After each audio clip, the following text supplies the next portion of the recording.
Dans les rues de Conakry, les hommes en armes se font rares, un fait qui peut sembler banal, sauf qu'il y a quelques mois encore, les militaires faisaient régner la terreur dans les villes.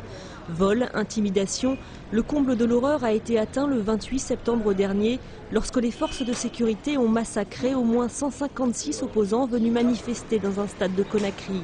Aujourd'hui, alors que le pays organise ses premières élections libres, les Guinéens partagent tous le même espoir. Nous voulons maintenant que l'armée remette le pouvoir aux civils pour qu'on puisse mieux se comprendre.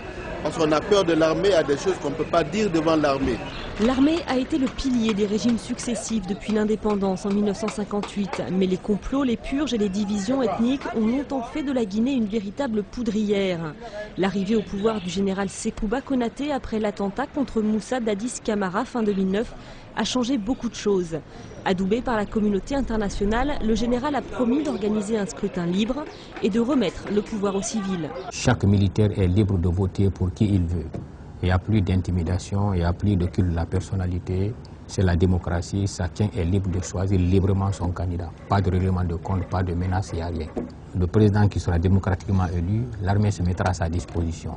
Si le scrutin a toutes les chances d'être globalement libre et transparent, l'inquiétude porte sur l'après-élection. Déjà, des premières heures ont éclaté en fin de campagne entre des groupes de militants surexcités. S'il y a la violence, ça va consacrer le maintien de l'armée au pouvoir et ça va faire le jeu de l'armée. Si l'armée se maintient, nous sommes à la case de départ. Une force spéciale de 16 000 hommes, policiers et gendarmes, a été affectée à la sécurité des élections.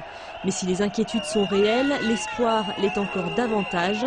Les Guinéens ont soif de liberté et tous sont conscients que pour la première fois de leur histoire, la démocratie est à portée de main.